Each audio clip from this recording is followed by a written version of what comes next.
Mañana se celebra el Día Mundial del Corazón. Por este motivo, la Fundación Española del Corazón ha organizado durante toda esta semana una fiesta a pie de calle en diferentes ciudades con el objetivo de concienciar e informar sobre la importancia de prevenir las enfermedades cardiovasculares con hábitos de vida saludables. Para hablar de nuestra salud cardiovascular tenemos hoy al presidente de la Sociedad Española de Cardiología, doctor Vicente Bertomeu. Muy buenos días. Buenos días. Veíamos que esta semana estaba en este año dedicada a la salud de la mujer especialmente, donde han aumentado los casos de enfermedades cardiovasculares. ¿No está suficientemente concienciada esta parte de la población porque habitualmente se pensaba que era más frecuente en los hombres las enfermedades cardiovasculares? Sí, efectivamente. La prevalencia, es decir, el número de casos de enfermedad cardiovascular ha aumentado en las mujeres y también la mortalidad. Es decir, las mujeres tienen más enfermedad cardiovascular que antes y además evolucionan peor que los hombres. Eso obedece a varias razones. Una de ellas es que muchas veces las mujeres consultan tarde porque piensan, como tú dices, que esto es una enfermedad de hombres y eso no es así.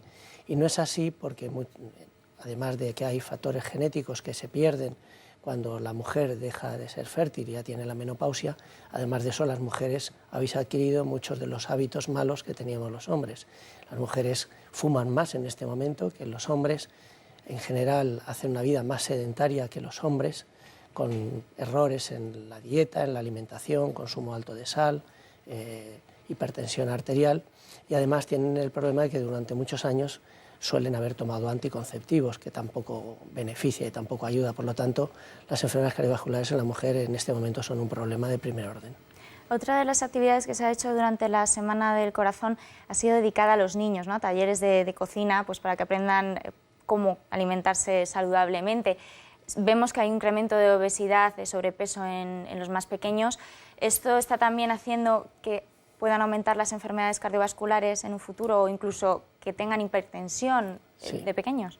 Efectivamente, así es. Es sabido, porque hay muchos estudios que lo avalan, que los niños son cada vez más sedentarios, hacen una actividad más sedentaria, y esto está conllevando un sobrepeso, lógicamente, una alimentación inadecuada, con mucha bollería, con alimentos prefabricados, y realmente es un objetivo fundamental, porque los hábitos alimentarios y los hábitos de la actividad física se adquieren en la infancia y luego es muy difícil cambiarlos. Lo más rentable es que los niños sean conscientes del capital de su salud que tienen y que sepan cuidarlo. En esta vida lo que no se cuida se estropea y si no cuidan su salud pues la perderán, ¿no? Y lo que es muy importante es implicarlos en que aprendan a comer, que aprendan a hacer ejercicio físico, porque a una persona que tiene más de 60, 70 años, decirle que se ponga a hacer deporte pues es prácticamente inútil, porque es muy difícil.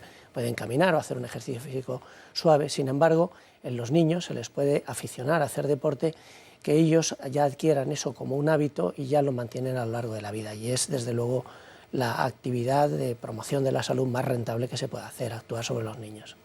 Doctor, los tratamientos para las enfermedades cardiovasculares, los avances han sido muy significativos en los últimos años, luego hablaremos un poquito de esto, pero en la misma línea parece que no ha ido la prevención, ¿no?, de la población. No estamos suficientemente concienciados sobre lo que tenemos que hacer, porque saberlo creo que lo sabemos, no lo puede recordar, sí. Pero...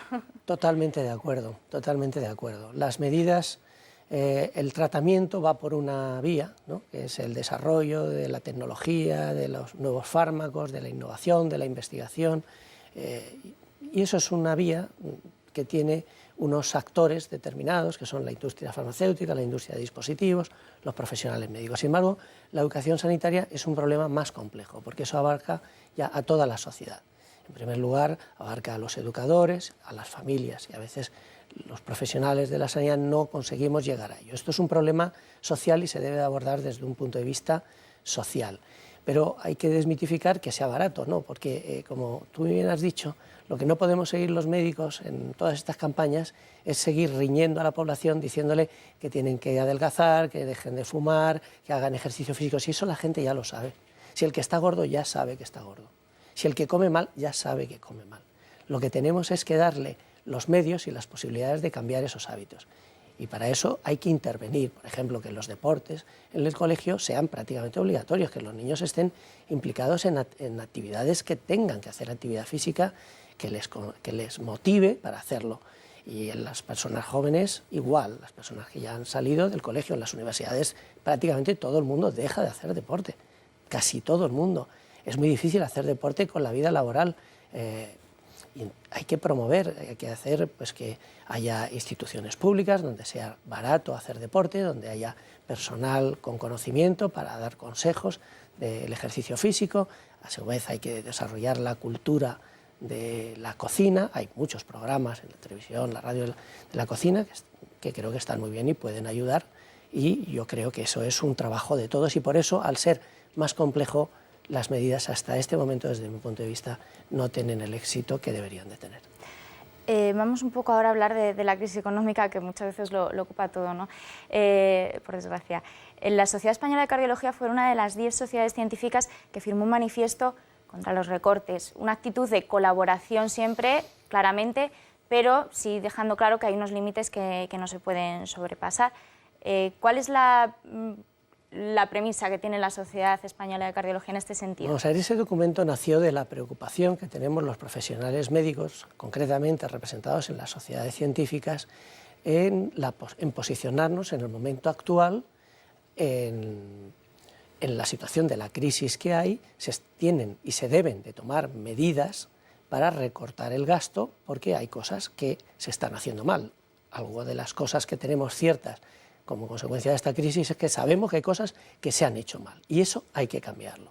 Entonces, nosotros pensamos que como profesionales médicos somos los actores de los actores principales, no los principales, pero de los principales, porque somos los que gestionamos los recursos, los que aplicamos los recursos, y como consecuencia de ello tenemos mucha información y mucha formación, tanta o más que los directivos que establecen esa normativa. Por lo tanto, nuestra posición es de colaborar con el Ministerio y con las autoridades sanitarias para implementar las medidas que hagan falta. Las medidas inicialmente están basadas en un recorte del gasto farmacéutico fundamentalmente, no exclusivamente, pero fundamentalmente. Y recortar el coste del gasto farmacéutico tiene una limitación importante, porque como el gasto sanitario se compone de gasto farmacéutico, gasto de personal, de infraestructura, etcétera, el gasto de farmacéutico es solamente el 30% del gasto sanitario. Por lo tanto, si reducimos el gasto sanitario, solo estamos actuando sobre un 30%, con que lo redujéramos a la mitad, que es imposible reducir a la mitad, porque la mayor parte de la gente que toma medicación la toma bien y la necesaria y la conveniente, aunque es claro que hay algunos que no lo hacen bien o que toman más, pero si bajáramos la mitad del gasto farmacéutico solo resolveríamos el 15% del gasto total. Por lo tanto, hay medidas de organización, de gestión, de distribución de los recursos, de ordenar los procesos de diagnóstico, que se gasta mucho dinero en procesos diagnósticos, de organizar la estructura y la distribución de los recursos, que no se ha hecho bien, se ha hecho en base a medidas políticas, no a medidas de necesidades de la población. Se han hecho hospitales donde no tocan, se abren servicios para determinadas técnicas que no son necesarios porque ahí están cubiertos. Se hace por otras medidas políticas, no medidas de gestión sanitaria. Doctor. Y eso es lo que nosotros queremos intervenir para ayudar a la Administración en base a la información que tenemos para que se tomen medidas estructurales sobre el sistema. En este sentido, el acceso a fármacos innovadores, de alguna forma, pues se habla últimamente de los anticoagulantes, ¿no?, de esa alternativa al Sintrón, ¿está siendo un poco coartada para que los pacientes puedan acceder a estas innovaciones terapéuticas? Bien, evidentemente sí. Es decir, se establecen unas medidas de limitación del gasto, y esas medidas, si no se aplican de forma adecuada, lo que tienen un efecto perverso de que no se den estos anticoagulantes a los pacientes que lo necesitan y que se benefician de ellos. Estos anticoagulantes, siguiendo el ejemplo que me has preguntado, tienen ventajas objetivas con respecto a los antiguos. Lo que ocurre es que esas ventajas no se pueden aplicar a todos los pacientes. Hay pacientes que con los antiguos anticoagulantes están bien controlados. Entonces, en esos que están bien no hay que cambiar. Pero hay grupos de población, de pacientes que necesitan la anticoagulación, que ya han fracasado los antiguos, en los cuales se deben de aplicar los nuevos.